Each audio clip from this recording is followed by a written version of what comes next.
I'm Joseph. I'm one of the students in Professor Kairies' Intro to the Humanities class. This is my response to Project 2, Mass Media and Culture. The first question Kairies asks is, how has mass media changed our culture? Uh, I think it has caused us to become both more politically liberal and politically reactionary in that we now have a lot of access to information about the world around us and the history of the world around us, except that we don't really have enough filters to decide what's true and what's nonsense.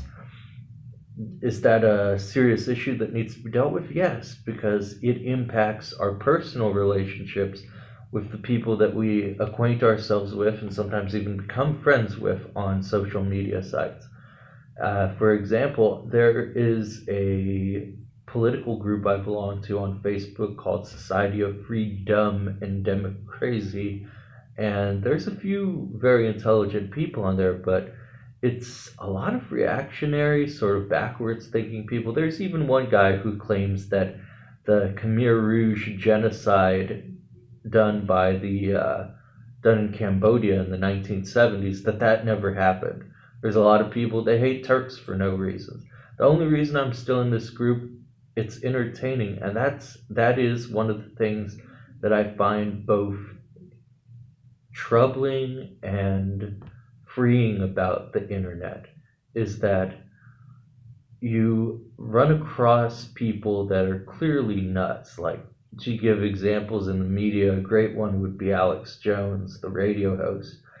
But, you know, you hope that hopefully their views can be tampered down by some basic research, but at the same time, you kind of don't want their views to be tampered down because they provide an outlet for the real insanity in the world.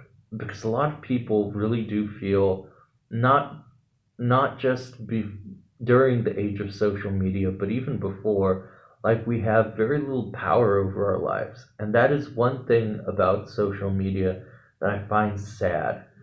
Even though we have unlocked a near unlimited amount of knowledge in our internet and computer and Facebook age, we still feel sort of surrounded by it in a way that renders us helpless, scared, almost even vegetative.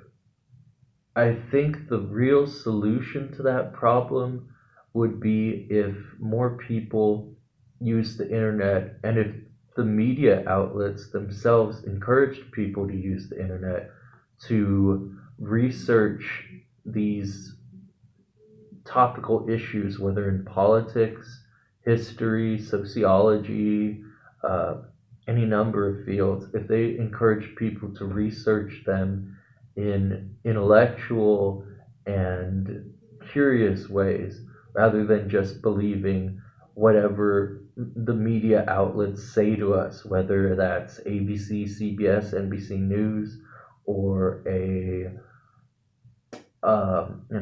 country allied with, say, Russia and their media news like CCTV in China or RT in Russia, or a third world news agency like Al Jazeera.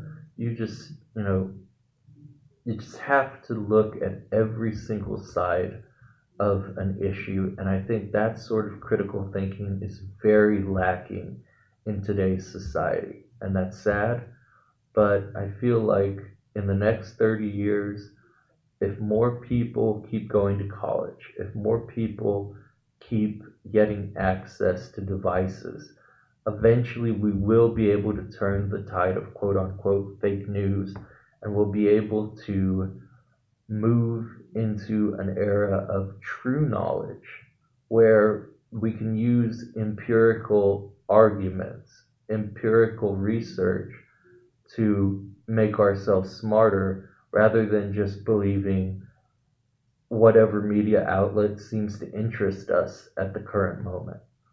Now, does that mean that fake news outlets like InfoWars and to a certain extent RT need to be shut down? No. No, it is a marketplace of ideas that we live in, but much like how Lenin said in the State and Revolution that the state would eventually wither away, hopefully fake news agencies will eventually wither away. That's all for now. Have a great day.